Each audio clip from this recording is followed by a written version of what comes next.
inunda meu ser, ah, inunda meu ser,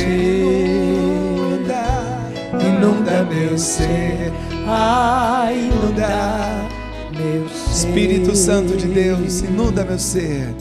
Espírito Santo de Deus, Clame isso, peça. inunda meu ser, Deseje isso. inunda meu ser. Quero sentir o amor. Quero sentir o amor Do meu Senhor. do meu Senhor, do meu Senhor. A pregação da palavra trará isso, cante. Espírito Santo de Deus, Inunda meu ser.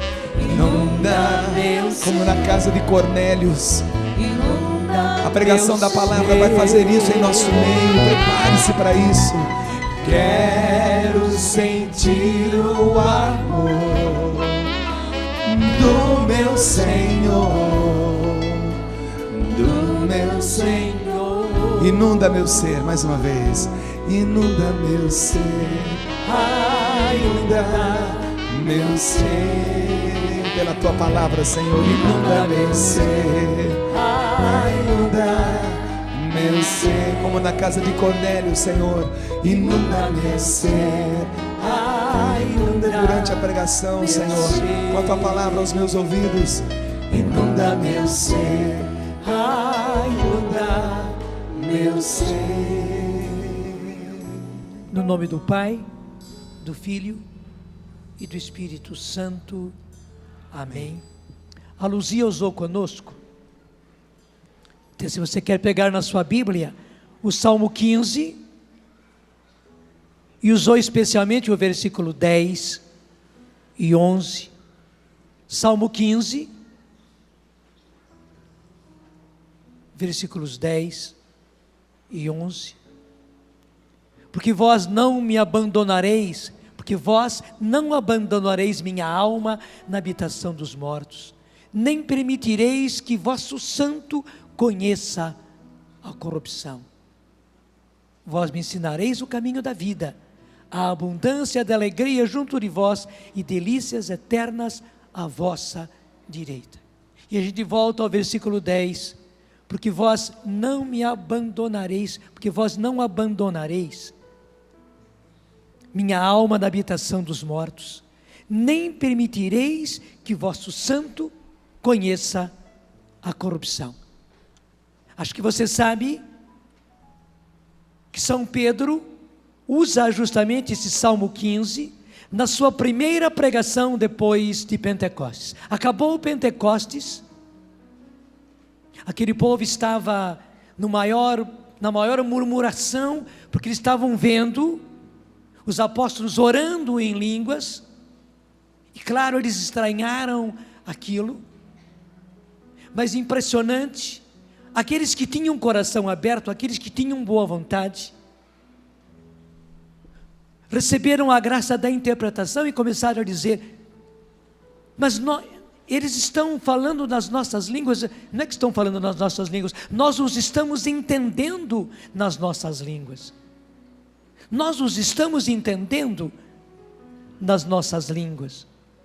E vemos que eles estão proclamando as maravilhas de Deus nas nossas próprias línguas. Embora os apóstolos estivessem orando daquela maneira, que nós sabemos que é orar no Espírito, mas eles recebiam a graça da interpretação. Enquanto os outros, que não tinham coração aberto, que não acolhiam, que não acreditavam,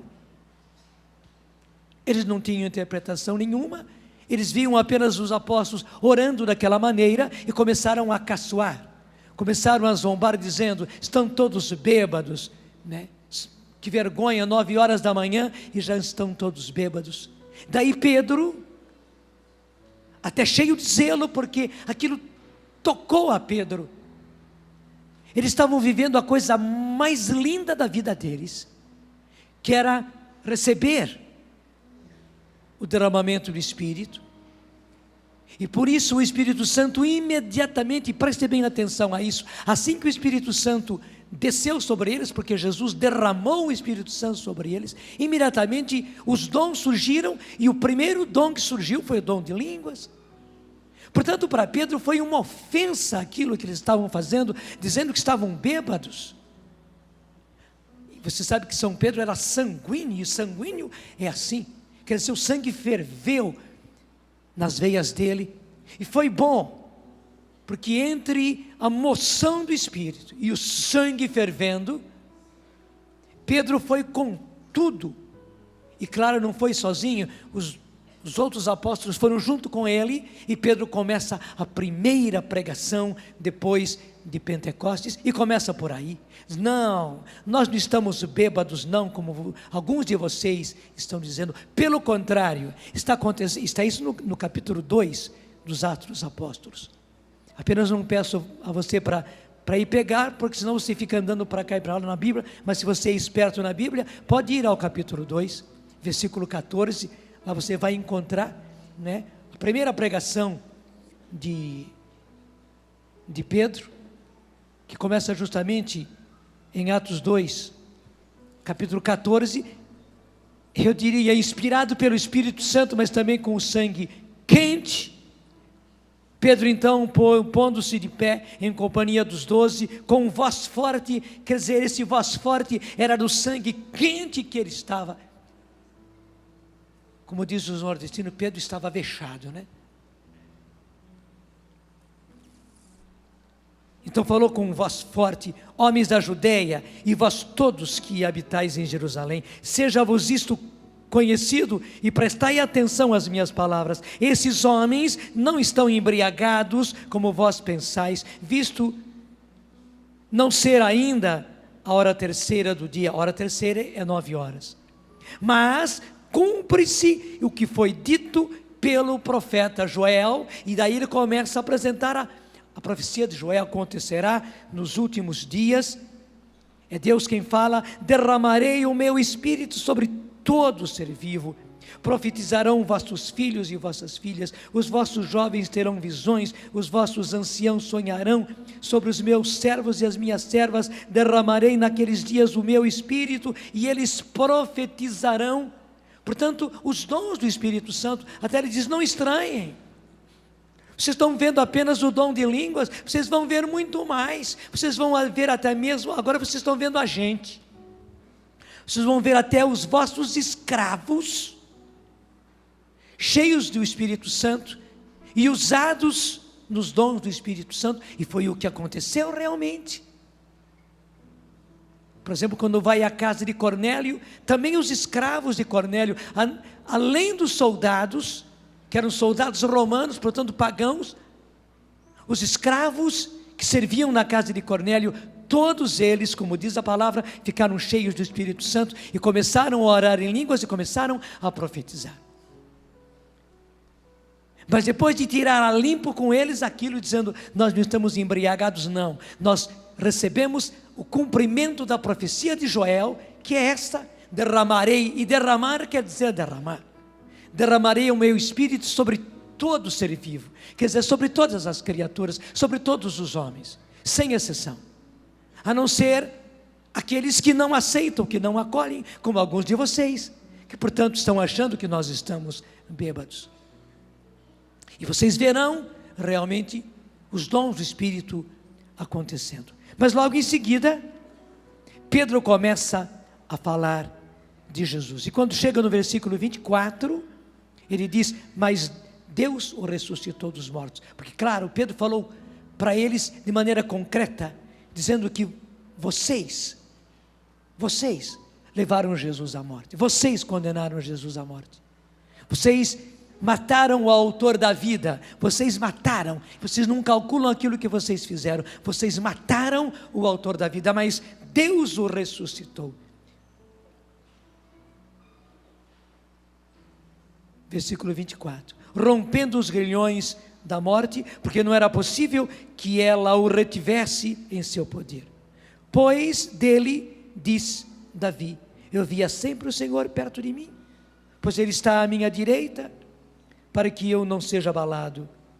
Alegrou-se por isso. Isso é tudo o Salmo 15 que a Luzia usou.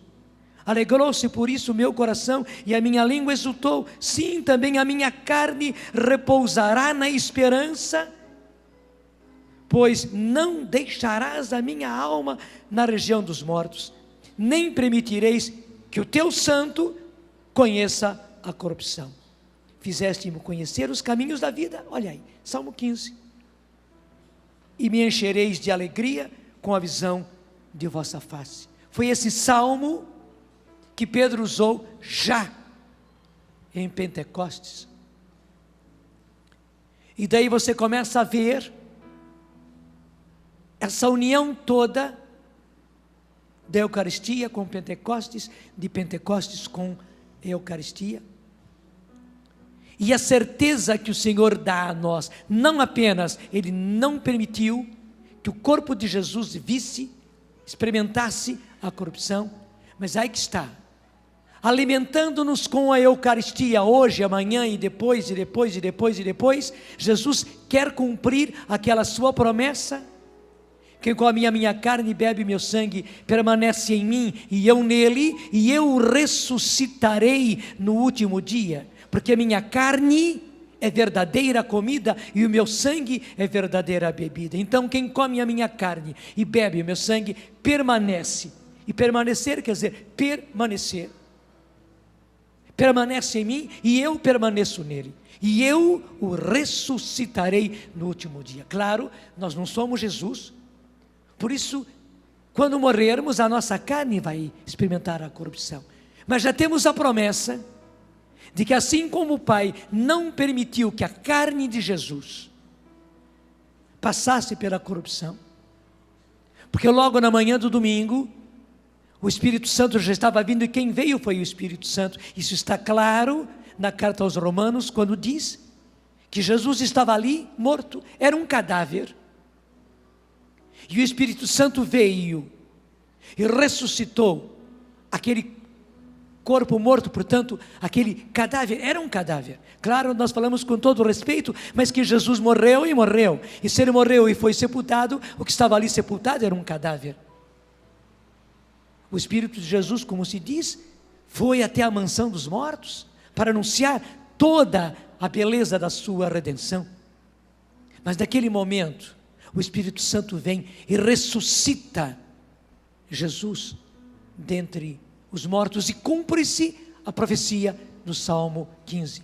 Da mesma forma, gente, o Senhor não quer que a nossa carne passe pela corrupção. Claro, seremos corrompidos pela terra, mas essa não é a grande corrupção.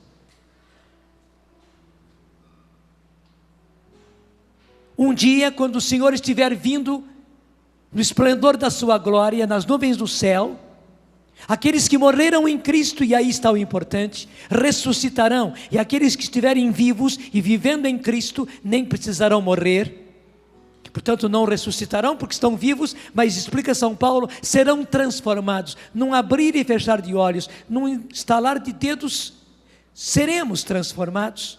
Receberemos um corpo novo, um corpo ressuscitado, um corpo glorioso igual ao corpo de Cristo, né? E seremos arrebatados, nós os vivos transformados e os mortos ressuscitados. Que espetáculo, né? Seremos arrebatados ao encontro do Senhor nos ares, e depois o Senhor virá para instaurar, como está na palavra de Deus, instaurar aqui o seu reino. Esse é o cume da redenção. Veja, a redenção de Jesus tem o seu ponto de chegada, como diz a palavra grega, o seu eschaton, que quer dizer o seu objetivo, a sua finalidade, o seu fim, mas o seu fim não de acabar, mas o seu fim de ponto de chegada. E daí que vem escatologia,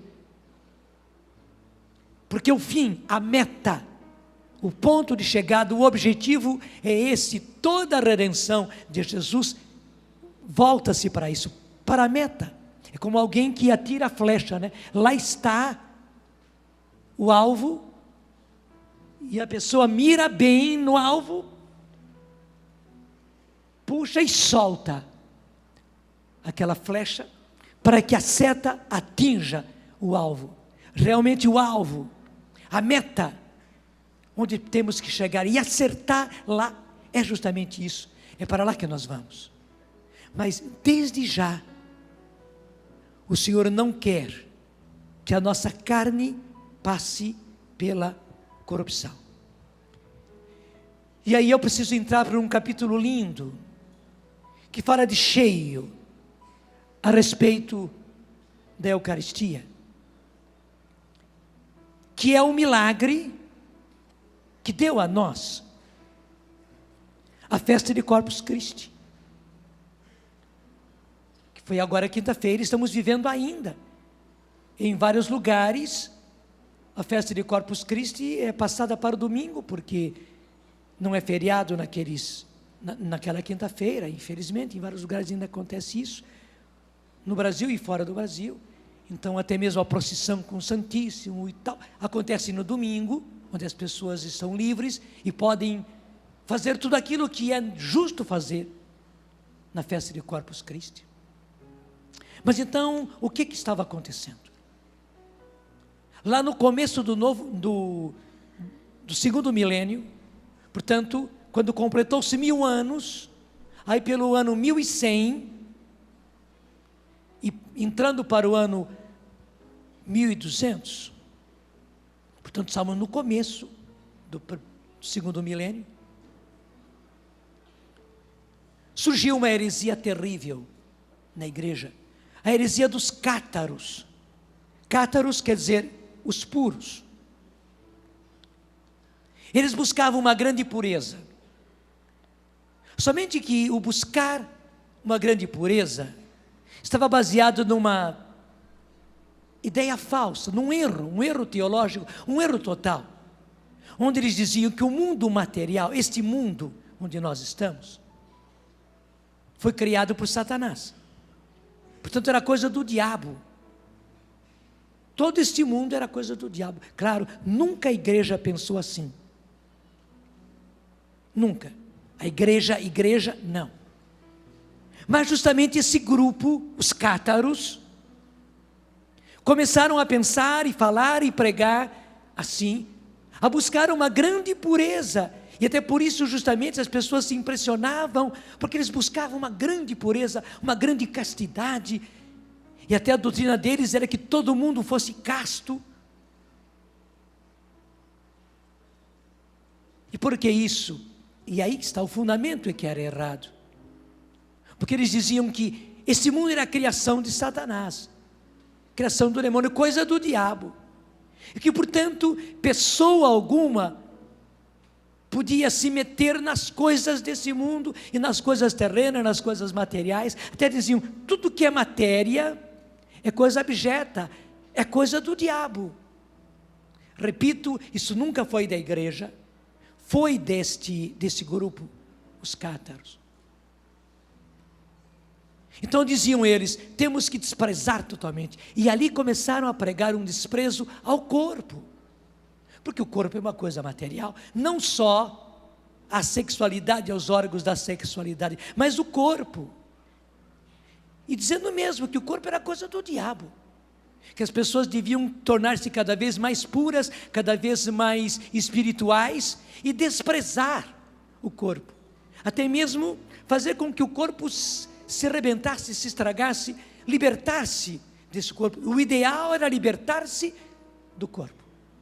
Para quê? Para chegar a esse ideal de pureza, esse grau de espiritualidade. Mas que espiritualidade? Não uma espiritualidade humana, mas uma espiritualidade desencarnada, quer dizer, sem o corpo.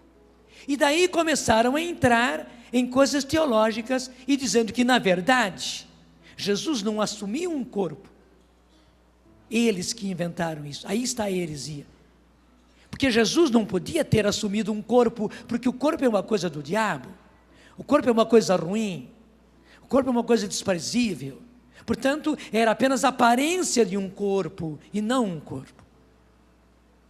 Com isso também toda a nossa redenção foi afetada, porque para eles não foi um corpo humano, um corpo real que foi à cruz, que sofreu, que derramou sangue. Para os cátaros tudo isso foi uma aparência, mas não real, porque para eles era impossível. Veja o que faz uma heresia, né? Como leva longe. Não era possível que Jesus tivesse assumido um corpo, porque o corpo é uma coisa ruim. O corpo é uma coisa do diabo, como todas as coisas materiais, porque esse mundo, segundo eles, é uma coisa do diabo. Portanto, afeta a nossa própria redenção. E daí entraram pela questão de Eucaristia. E dizendo, não, o que vocês fazem, adorando Jesus na Eucaristia, é um erro total. Porque já começa que pão e vinho são matéria. E matéria é coisa abjeta. Matéria é coisa do diabo. Nós não devemos apegar-nos à matéria. E é impossível que aí esteja o corpo de Cristo, que aí esteja a carne e o sangue de Cristo. Porque também Cristo não assumiu, segundo eles, não assumiu um corpo, não assumiu um sangue real. Então vocês estão adorando, vocês estão acolhendo algo inexistente, algo que não é real. E daí começaram a combater a Eucaristia. Para eles não havia presença real, porque ali não estava o corpo de Cristo. Esse grupo de cátaros chamou-se também albigenses, porque foi na cidade de Albi, na França, que principalmente se desenvolveu toda essa teoria herética. Eles fizeram da cidade de Albi como uma fortaleza, uma grande fortaleza, né, de toda esta teoria herética, claro. E foi daí que foi se espalhando, porque lá se vivia justamente assim. A vida dessa cidade era isso. E é impressionante como as coisas heréticas, como as coisas do mal, como elas pegam, como elas se espalham. E gente, aquilo foi se espalhando pela igreja e foi afetando justamente a verdade sobre a Eucaristia. Os próprios sacerdotes ficavam assim atrapalhados, porque viam por um lado o ideal de pureza, o ideal de espiritualidade que os cátaros pregavam, e aquilo era uma coisa encantadora. Veja, encantadora, os tais encantamentos que encantam as pessoas, mas na verdade são puro encantamento. E você sabe o que é encantamento? Encantamento é coisa de fada, é coisa diabólica, mas encanta, e as pessoas ficam encantadas. Então padres religiosos ficavam encantados com aquilo, aquele ideal de pureza que eles pregavam, com aquela espiritualidade desencarnada, mas aquela espiritualidade que eles pregavam.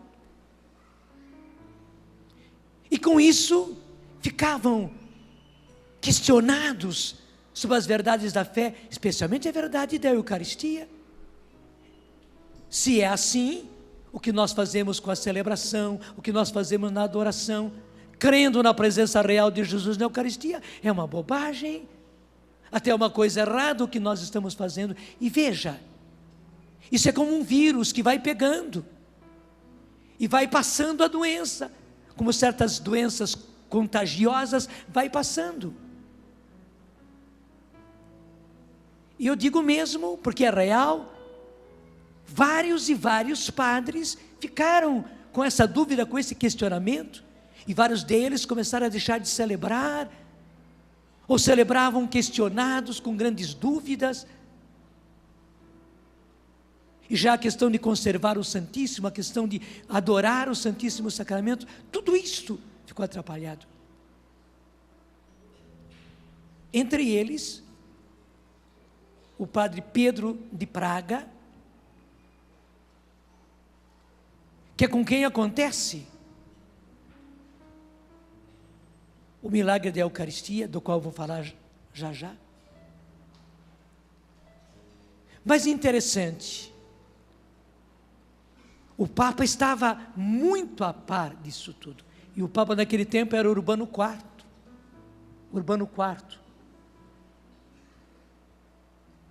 Ele sabia que tinha que tomar uma iniciativa, porque aquela heresia dos cátaros ou albigenses, da cidade de Albi, estava contagiando a igreja. Ele tinha que tomar uma iniciativa, mas ele não sabia bem como é que ele tinha que fazer isso, porque, claro, a doutrina certa ele sabia, mas como fazer isso? E ele pedia de Deus uma resposta do céu. Preste atenção. Na oração dele, ele pedia uma resposta do céu. E uma primeira resposta veio. Uma religiosa, agostiniana, Juliana Cornignon, hoje é beata, mas naquele tempo era uma religiosa, simplesmente. Começou a mandar ao Papa as visões, as aparições que ela foi tendo, as revelações que Jesus estava passando para ela. E entre essas revelações de Jesus, Jesus pedia que se celebrasse a festa de Corpus Christi, a festa do corpo de Cristo. E o Papa, que recebeu com muito respeito aquelas revelações que Juliana Cornignon dizia ser de Jesus, ele recebeu com muito respeito, e ele percebia que se ele fizesse aquilo que ela estava dizendo, e proclamasse a festa de Corpus Christi, aquilo era realmente um corte à heresia albigense. Mas ao mesmo tempo, ele estava sabendo agora daquelas revelações. Quem conseguia provar para ele que realmente aquelas revelações eram realmente de Jesus? Ele começou a conhecer aquela religiosa que apenas mandava para ele por escrito aquelas revelações. E o Papa é o Papa. Na hora que ele tomasse essa iniciativa, ele estava tomando como chefe da igreja, era a igreja. Ele não se pôs contra, mas ao mesmo tempo ele precisava de sabedoria do alto. Foi quando ele pediu mais ainda uma resposta do céu, porque ele sabia que realmente proclamar a festa de Corpus Christi e instituí-la na igreja era um golpe mortal. Aquela heresia dos albigenses iria criar uma briga imensa com os albigenses, como realmente criou. Mas ele precisava de uma resposta do céu, porque ele sabia que aquilo ia criar uma tensão enorme dentro da própria igreja, a ponto dos cátaros se afastarem, e foi o que aconteceu mais tarde. Os cátaros, até eu diria graças a Deus, se afastaram da igreja. A igreja nem precisou excomungá-los, eles se afastaram e criaram uma seita própria deles, que depois morreu, não demorou muito. Deixaram muitos estragos na igreja, mas terminaram. Mas o Papa precisava de muita prudência nisso tudo. Acho que vocês estão acompanhando a descrição. Foi justamente dentro desse ambiente, como eu disse, aquele padre Pedro de Praga, lá da cidade de Praga, questionadíssimo com isso tudo, já estava com a sua cabeça contaminada e na dúvida, coitado. Ele não cedeu à heresia, mas ele estava questionado. Então ele resolveu, preste atenção àquilo que eu vou dizer, ele resolveu fazer uma peregrinação lá de Praga, onde ele morava, até Roma, porque ele disse: se eu for a Roma, lá Deus vai me revelar a verdade, porque a verdade habita em Roma. Acho que vocês entenderam. Agora entendeu mais ainda, obrigado.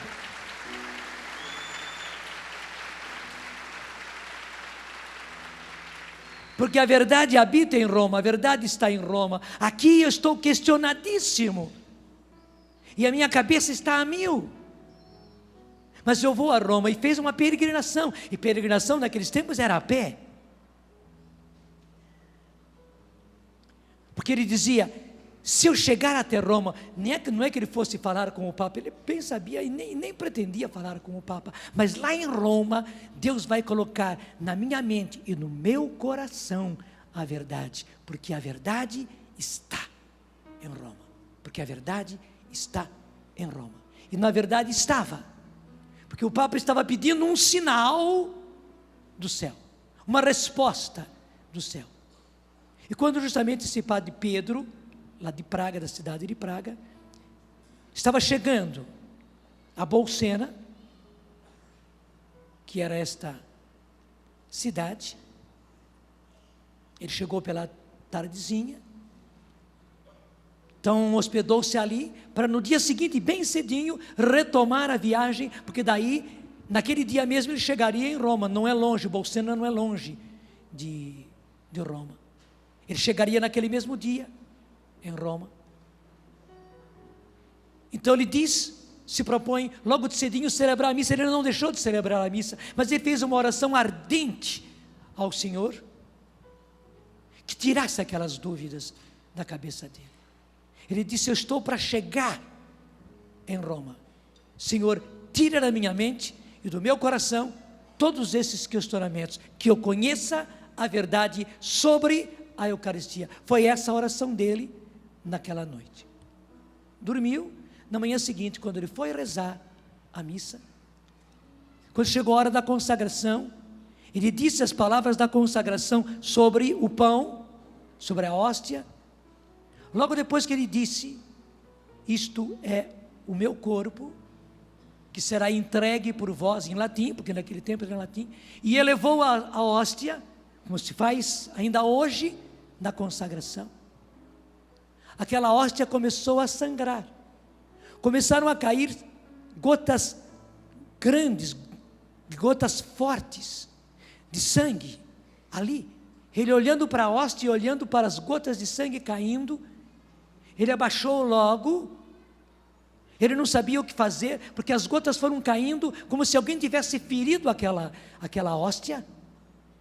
Então, ferindo aquela hóstia, começavam a cair pingos grossos de sangue, que foi logo ensopando o corporal. O corporal é aquele pano bem branco que se põe ali, chama-se corporal, porque sobre ele se põe o corpo de Cristo. É por isso que ele tem todo esse respeito, ele é abençoado, é bem guardado esse pano, porque sobre ele se coloca o corpo de Cristo. Tem a toalha sim, mas sobre a toalha se coloca o corporal. O corporal ficou ensopado, e mais ainda, não somente ensopou o corporal, como atravessou a toalha, e naquele tempo se usavam várias toalhas, era prescrição litúrgica, várias toalhas, varou as toalhas todas e atingiu o altar de mármore, tanto assim que o altar de mármore tem, porque o mármore absorve, e é interessante isto, e aquele sangue penetrou no mármore. Ainda hoje, lá em Bolsena, aquele altar se conserva, e a marca das gotas de sangue estão lá no altar. Além disso, o padre não sabia o que fazer com aquela hóstia, onde é que ele ia colocar, porque estava sangrando. Então ele saiu para fora do altar com a hóstia na mão, até buscando socorro, alguém que o socorresse, chamando alguém que o ajudasse, e com isso as gotas de sangue também foram caindo no chão, e ainda hoje estão lá o sinal. Como eu disse, o chão era todo de mármore, o mármore absorve, e absorve rapidamente. Ainda hoje se conserva lá, e claro, hoje é bem salvaguardado aquilo, mas a gente vê em Bolsena os sinais do sangue. Veja, isso aconteceu lá no ano 1200, já são mais de 800 anos que isso aconteceu, e as marcas estão lá. Mas o mais importante é que depois os outros padres vieram, socorreram, e colocaram aquela hóstia naquele corporal, e mandaram avisar o Papa, porque o Papa naqueles dias estava em Orvieto, e Orvieto não era muito longe dali. Orvieto estava entre Bolsena e Roma, e o Papa, assim que soube da notícia, veio para ele: será a resposta do céu? Então ele pegou um bispo da sua confiança, Dom Giacomo, e mandou que ele fosse até Bolsena e trouxesse uma resposta. E o bispo vai. Quando chega a Bolsena, os padres mostram para ele, e aquele coitado do padre Pedro, da cidade de Praga, também todo arrependido, ele mesmo conta tudo para o bispo. Daí o bispo pega aquelas sagradas relíquias, era o corpo de Cristo. Aquela missa nunca terminou.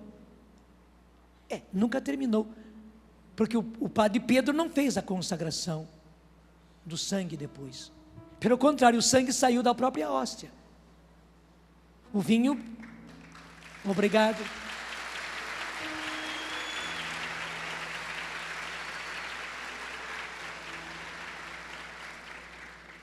O vinho ficou ali, no cálice, sem ser consagrado. Ele não disse as palavras da consagração sobre o cálice. Portanto, é uma missa inacabada até hoje, né? Aquela missa não terminou. Ela continua ainda hoje, sem ter terminado. Então aquele bispo pega aquela Eucaristia, aquele corporal todo ensanguentado, e o traz na sua carruagem. Naquele tempo não havia carros, né? Os carros eram carruagens, carroças puxadas por cavalos, bem arrumadinhas, mas as carruagens que nós conhecemos dos filmes de faroeste, etc., era aquilo que eles usavam. E vem bem apressado, mas o Papa não se aguenta, porque na verdade ele estava esperando e pedindo uma resposta do céu. Preste bem atenção. Ele não se aguenta, e ele também pede lá que tragam os cavalos, e ele vai a cavalo, para ir mais depressa do que a própria carruagem, na direção de Bolsena. E os dois se encontram no meio do caminho, justamente num lugar chamado Ponte do Sol. E nesta passagem, e que bonito, né? Ponte do Sol. É que os dois se encontram, e o bispo desce da carruagem, o Papa desce do seu cavalo, e na hora que o bispo vem com aquele corporal ensanguentado, e ainda mais abre, e o Papa vê aquela hóstia sanguinolenta, imediatamente ele se põe de joelhos, com os dois joelhos no chão, e já pronuncia em latim, naquele tempo, Corpus Christi. Ele disse, corpo de Cristo.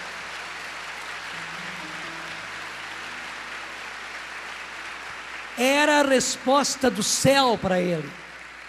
Era a resposta do céu para ele, porque eu comecei desde o começo da explicação, mostrando que os cátaros, os albigenses, não aceitavam nada do corpo, nada do corpo. E nada desse mundo material, porque para eles, todo esse mundo material era coisa do diabo. E daí, como eu expliquei para vocês, todas as consequências da nossa fé, na encarnação de Jesus, que para eles não foi uma coisa real, na nossa redenção, que para eles não foi uma coisa real, não foi um corpo que foi para a cruz. E daí a destruição da verdade da Eucaristia. Na Eucaristia não estaria a carne de Cristo, não estaria o sangue de Cristo, não estaria o corpo de Cristo. E o Papa pediu uma resposta do alto. E até mesmo, veja, Deus usou da dúvida, do questionamento daquele padre Pedro, lá da cidade de Praga, mas um homem de boa vontade que estava questionadíssimo, sofrido com aquela situação, porque a cabeça dele estava pegando fogo, contaminado por aquela heresia, porque heresia é heresia, é como uma tentação que pega, é igual doença. Ninguém quer pegar gripe, mas pior ainda, ninguém quer pegar pneumonia, mas quando pega a pneumonia, pegou, e na hora que pegou, como aquele padre acabou sendo contaminado por aquela heresia, portanto com aquela tentação. Mas ele era um homem de boa vontade, veja bem, tanto assim que ele disse, em Roma está a verdade, eu vou até Roma. E ele sabia que Deus revelaria ao Papa, que Deus revelaria a Roma a verdade, e revelou. E é por isso que naquele momento que o Papa vê com os seus olhos aquela hóstia derramando sangue, era evidente, aquilo era o corpo de Cristo. Daí a exclamação dele, Corpus Christi, que nós até hoje adoramos e pedimos ao Senhor que adoremos sempre. Isso aconteceu 800 anos atrás, mas aconteceu para que a igreja tivesse, inclusive na pessoa do Papa, na pessoa de um padre que foi contagiado, contaminado por essa heresia, a resposta do céu viesse mostrando realmente é corpo, e corpo é corpo de Cristo, é carne de Cristo, e Cristo assumiu uma carne, Ele se encarnou, Ele teve um corpo, e agora tem um corpo glorioso, como vocês têm agora um corpo, e um dia terão um corpo glorioso, é sangue brotando de um corpo real, que ainda pulsa na Eucaristia, e pulsa em cada celebração, e assim como aquele sacerdote levantou a hóstia, e no levantar a hóstia, no levantar o corpo de Cristo, claro, aquele corpo de Cristo já era chagado, era o corpo que se entregou ao Pai no alto da cruz, portanto era um corpo derramando sangue. Você viu, muitíssimos de nós vimos esse filme sobre a paixão de Cristo, e vimos o estado que ficou o corpo de Cristo. Era um corpo chagado, era um corpo derramando sangue. Foi por isso, por ser realmente o corpo de Cristo, embora, veja bem, na forma de hóstia, não foi como aconteceu lá no outro milagre, como é que chama a cidade de Lanciano, onde também a hóstia tornou-se carne. Não, aí a hóstia permaneceu hóstia, mas começou a derramar sangue. Por quê? Para mostrar que aquela hóstia é corpo de Cristo. E como é o corpo de Cristo, sanguinolento, derramando sangue, porque é o mesmo corpo com que Jesus se ofereceu ao Pai, hoje glorioso, mas é o mesmo corpo que derramou o seu sangue por nós na cruz, e se renova, e aí está o importante, se renova, portanto se atualiza, se faz atual o mesmo e único sacrifício de Cristo naquela hora da missa. Foi por isso que aquela hóstia, sem se transformar em carne, como aconteceu lá em Lanciano, começa a derramar, começa a pingar pingos grossos de sangue. E é que está Urbano IV, o Pedro daquele tempo, exclamou Corpus Christi. E daí ele seguiu direitinho as indicações da irmã Juliana de Cornhão, porque Jesus tinha pedido justamente que nesta quinta-feira, depois do segundo domingo após Pentecostes, vocês viram, nós tivemos Pentecostes, depois tivemos o domingo seguinte, que era festa da Santíssima Trindade. Na quinta-feira seguinte, festa do Corpus Christi. Ele então instituiu, já no próximo ano, vamos celebrar a festa de Corpus Christi. E ele foi a Orvieto, porque aquele corporal e aquela hóstia, ele levou para Orvieto, está em Orvieto ainda hoje, está lá, permanece lá. E no ano seguinte, o Papa foi a Orvieto, e com aquela hóstia e com aquele corporal, ele saiu em procissão pelas ruas da cidade. E é claro, com isso, pelas ruas por onde ele ia passar, ele fez questão de passar na maior parte das ruas que podia. Orvieto é uma cidade pequena, ainda mais naquele tempo, era bem pequena. Mas ele fez questão de passar por todas as ruas que pudesse. As casas colocaram cortinas, colocaram flores, colocaram enfeites. No próprio chão da estrada colocaram enfeites, porque o corpo de Cristo passava pelas ruas daquela cidade. E é isso que nós fazemos hoje nas festas de Corpus Christi. Gente, não é apenas uma festa folclórica, não. Não é uma festa de fazer tapetes nas cidades, como muitas vezes mostra a televisão, como se fosse apenas uma coisa folclórica. Não. E por que a gente faz tudo isso? É o mínimo que nós podemos fazer, reconhecendo que o que passa pelas nossas ruas é Corpus Christi.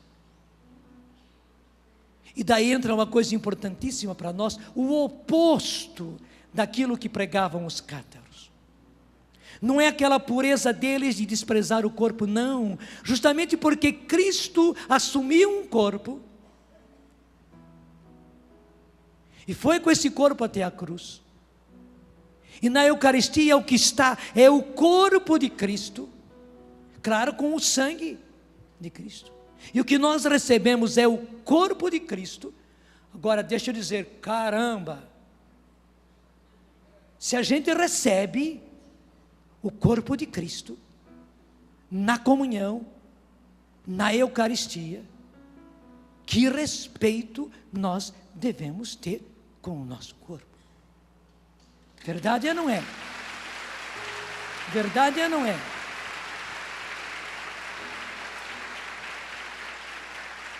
Se o corporal que nós colocamos no altar, sobre o qual é colocado o corpo de Cristo, é de uma grande veneração, se o ostensório onde é colocada a hóstia consagrada, se na âmbola, que é o nome daquele cálice grande, né? Com tampa, onde se colocam as hóstias consagradas, é motivo de grande respeito, porque porta o corpo de Cristo. Gente, quanto mais os nossos corpos, porque Jesus não instituiu a Eucaristia para ficar num ostensório dourado, não. Ele se fez a Eucaristia para estar no nosso corpo, é corpo no corpo. Jesus não instituiu a Eucaristia para ficar numa âmbola dourada, ou num sacrário enfeitado, não. Se ele fica por necessidade, ele tem que ficar num lugar, porque ele se sujeitou a ser alimento, então ele tem que estar num lugar, e nós damos toda a veneração ao lugar onde está o Senhor, e onde o Senhor é colocado para portar o Senhor para cá. Então é preciso, mas não foi para isso. Ele criou a Eucaristia para ser comido por nós, para ser digerido, assimilado, como expliquei na primeira pregação,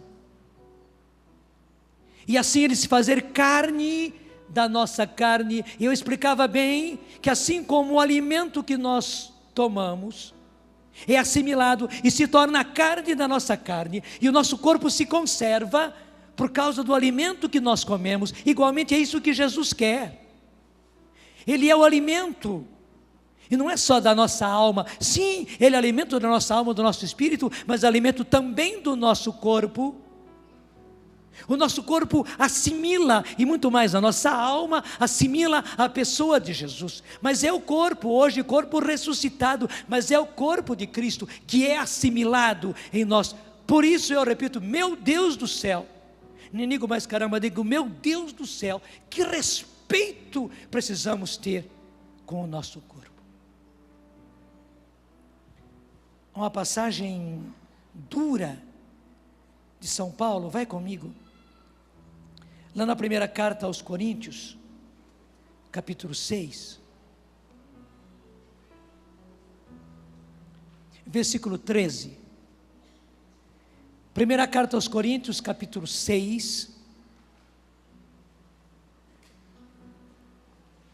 versículo 13. A palavra é forte, é pesada, mas nós estamos tomando agora do lado positivo, positivíssimo, onde São Paulo diz, versículo 13: os alimentos são para o estômago, para o corpo, e o estômago para os alimentos. Deus destruirá tanto aquele como este. O alimento vai se destruir um dia, e o nosso estômago também um dia vai se destruir. O corpo, porém, o nosso corpo não é para a impureza, mas para o Senhor, e o Senhor para o corpo. Você entendeu? Eu vou repetir: os alimentos são para o estômago, e o estômago para os alimentos. Eu pulo essa frasezinha no meio e já passo para a frase seguinte: o corpo, porém, não é para a impureza, o alimento é para o corpo, e o corpo é para o alimento. Mas o corpo não é para a impureza de São Paulo, mas o corpo é para o Senhor, e o Senhor para o corpo. Deus que ressuscitou o Senhor, também nos ressuscitará a nós pelo seu poder. Não é o salmo que a Luzia trouxe para nós aqui, e que nós comentamos, e veja que São Pedro usou na primeira pregação de Pentecostes, gente. Deus que ressuscitou o Senhor, também nos ressuscitará pelo seu poder. Não sabeis que vossos corpos são membros de Cristo? Ainda mais pela Eucaristia que nós recebemos, gente, porque assimilamos o corpo de Cristo, o nosso corpo se torna corpo de Cristo, porque Jesus disse: aquele que come a minha carne e bebe meu sangue, permanece em mim e eu nele. Então somos membros de Cristo, e Cristo nos toma.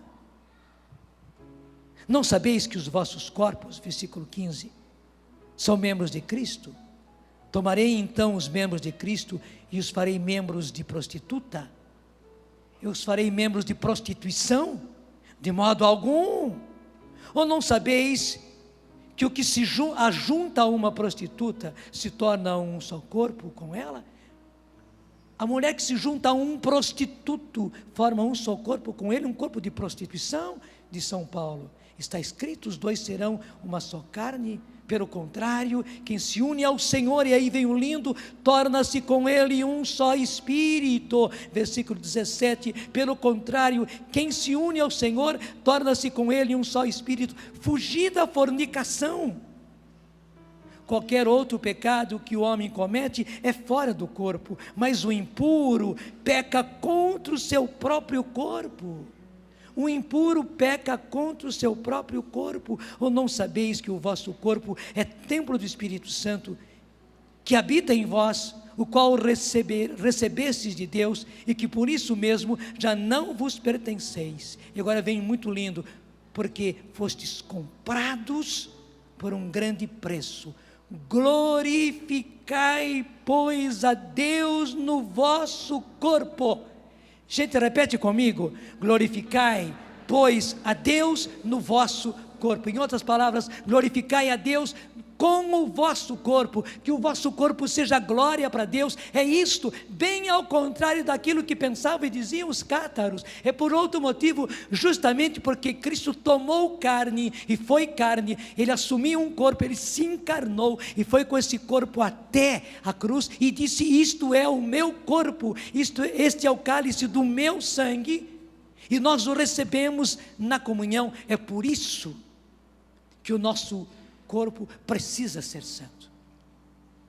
E como diz a palavra, versículo 20: vós fostes comprados por um grande preço. Glorificai, pois, a Deus com o vosso corpo. Glorificai, pois, a Deus com o vosso corpo. Foi por isso que eu fiz questão de trazer para cá, bem perto de mim, a beleza dessa imagem do coração eucarístico de Jesus. Porque, gente, é isso que acontece na Eucaristia. Veja, na sua mão direita o Senhor tem uma hóstia pequenina, aquela que nós costumamos receber na hora da comunhão. Mas, veja o cálice. O cálice é colocado bem debaixo do coração dele, onde as gotas de sangue do coração de Jesus caem diretamente naquele cálice. Gente, isso não acontece em cada missa. Até eu digo, graças a Deus que não acontece, né? Porque se aquele padre Pedro, lá em Bolsena, ficou atrapalhadíssimo quando começou a cair gotas de sangue daquela hóstia. Imagine se a gente está celebrando a missa aqui na Canção Nova, na igreja sua paroquial, e começa a cair gotas de sangue de uma hóstia. Claro que seria um espetáculo, mas ao mesmo tempo, meu Deus do céu, que atrapalhação, como é que nós íamos ficar? Mas na verdade não precisa acontecer, porque não é isso que o Senhor quer. O que Ele quer é jogar-nos numa dimensão de fé, gente, porque a coisa que mais se estraga hoje é a fé. Hoje a humanidade parece que perdeu a fé, a humanidade vive sem fé. E o pior é que nós cristãos, nós católicos, nós membros da igreja, parece que fomos contaminados. Não é uma heresia albigense, não, essa é grande heresia. O mundo tornou-se uma heresia, não é mais apenas uma heresia de cátaros, não. O mundo tornou-se uma só heresia, negando tudo aquilo que é sobrenatural, tudo aquilo que é divino, e por isso tudo aquilo que é milagre. Hoje se questionam todos os milagres, até os milagres da Bíblia, muito mais o milagre dos milagres que Santo Tomás diz, a Eucaristia é o grande milagre, o maior milagre. Agora, por ser tão grande, nós nem o classificamos como os milagres, porque ele supera todos os milagres. Mas Santo Tomás diz, esse é o grande, o maior de todos os milagres. É justamente isso que o Senhor quer, que nós cresçamos na fé, que nós nos projetemos na fé, que vendo pão, que vendo vinho, que sentindo o gosto e o tato de pão, o gosto e o tato de vinho, o cheiro de vinho, nós creiamos, não é pão, não é vinho, é corpo de Cristo, é sangue de Cristo. Veja bem, que poderia estar gotejando sangue. Quando você vê a hóstia levantada, você pode dizer, esta hóstia poderia estar gotejando pingos grossos de sangue, como aconteceu em Bolsena com aquele padre Pedro. Poderia. O Senhor só não faz, porque o que Ele quer de nós não é a visão, mas é a fé. Se a gente vê, a fé já acabou. Não é verdade? Aquilo que eu vejo, não preciso mais acreditar, eu já vi. Mas aquilo que eu não vejo, aquilo que eu não toco, aquilo que a minha inteligência não entende, então eu preciso da fé. E o que nós precisamos é de fé, e não apenas de sinais. É por isso que o Senhor não dá sinais, porque o que nós precisamos é de fé. Você entendeu perfeitamente? Gente, em cada missa é isso que acontece. Do coração de Jesus, que bate forte por cada um de nós, caem gotas grossas de sangue. Caem gotas grossas de sangue no cálice do nosso coração, no cálice do nosso corpo. É por isso que o nosso corpo precisa ser puro. Dom Humberto dizia que a grande expressão dos santos padres é virginizar-se. E até os santos padres explicavam que virgindade não tem nada a ver com corpo, não tem nada a ver de ruptura de ímen. Virgindade, explicam os santos padres, é esse nosso entregar totalmente a Cristo. Sermos inteiramente dele, e aí que está. Entregando-nos a Ele, e Ele se entregando a nós em cada Eucaristia. Hoje, eu e você precisamos ser mais virgens do que ontem, mas não tão virgens como amanhã, porque amanhã seremos mais virgens, isso é, mais puros, não tanto como ontem, porque hoje eu sou mais, mas não tanto como amanhã, mais do que ontem sim, mas não tanto como amanhã, porque amanhã eu vou ser mais virgem, mais puro. Muitos de nós tivemos a desgraça de sermos estragados pelo mundo, e desculpe, daí a nossa virgindade foi para o beleléu, não só a virgindade física, mas a nossa virgindade, que essa nossa entrega a ser do Senhor, nós acabamos fazendo sacrilégio com o nosso corpo e sacrilégio com a nossa virgindade. Mas que beleza, mesmo se essa desgraça aconteceu, e se essa desgraça vinha acontecendo até ontem, quem sabe, até ontem à noite, quem sabe até hoje de manhã cedo, porque você dormiu no pecado, a partir de agora, o Senhor está disposto a virginizar você. Se você aceita, e a Eucaristia está aí o grande meio, o grande instrumento para virginizar você. Em outras palavras, para purificar você, fazer cada vez mais puro. Hoje eu sou mais puro, mais virgem do que ontem. E não tão puro, não tão virgem como amanhã, porque amanhã, pela graça de Deus, pela Eucaristia que eu recebo, pela Eucaristia que eu vou receber, eu vou ser mais virgem, isto é, mais do Senhor. Mesmo se o seu ímã já tenha ido para as cucuias, desculpe, e mesmo que o seu pênis já foi usado para as coisas piores desse mundo, mesmo que o seu corpo, os seus órgãos genitais masculinos e femininos foram usados na depravação, na pior depravação, o Senhor está disposto a virginizar você, pela maravilha da Eucaristia, onde você recebe a cada dia o corpo de Cristo, o corpo virgem de Cristo, para ser um só com o seu corpo. Obrigado porque você já aplaudiu. Obrigado porque você já entendeu. Vai ficando em pé. Vai ficando em pé. Pode até mesmo fechar os seus olhos. Porque agora você diz para o Senhor: Senhor, eu posso, porque é o Senhor que me dá essa garantia. E porque me dás essa garantia, eu quero, Senhor, eu me decido a virginizar-me para Ti. Talvez, Senhor, eu não seja mais virgem, nem como homem, nem como mulher. Mesmo se eu não tive nenhuma relação, mas infelizmente, talvez a minha mente, o meu coração, os meus desejos, a minha fantasia e o meu próprio corpo, porque eu somente não tive uma relação, mas eu fiz as piores aberrações com o meu corpo. Então o meu corpo não é nada virgem. Mas o Senhor pode e quer me virginizar. E eu aceito me virginizar. A sexualidade é uma coisa linda, Senhor. E o Senhor me deu a sexualidade para a santidade.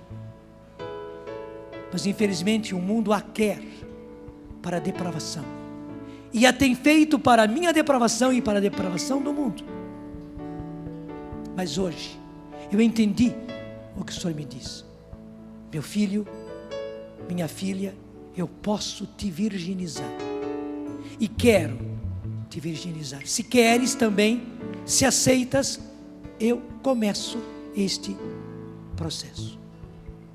E o que nós dizemos ao Senhor hoje, agora nesse momento, é isso. Eu quero, Senhor. Uma vez que Tu podes, eu quero, e eu me decido, eu acolho e eu peço, virginiza-me, Senhor. Se já vinhas me virginizando, eu mais do que nunca aceito ser virginizado. Mas se isso não vinha acontecendo comigo, porque eu não tinha me decidido, eu não tinha me entregado, Senhor, agora eu me entrego, agora eu me decido, e digo, Senhor, virginiza-me. E eu quero a partir de agora, hoje, ser virgem muito mais virgem do que ontem. Mas não tão virgem como amanhã, porque amanhã o Senhor vai me fazer mais virgem. Principalmente pela Eucaristia.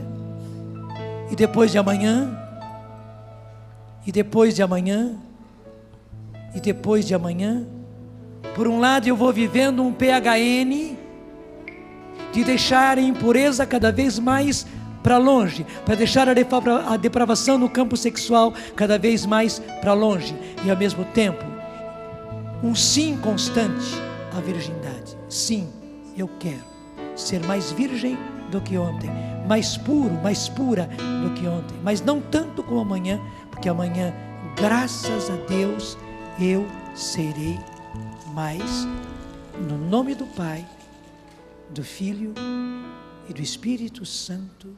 Amém.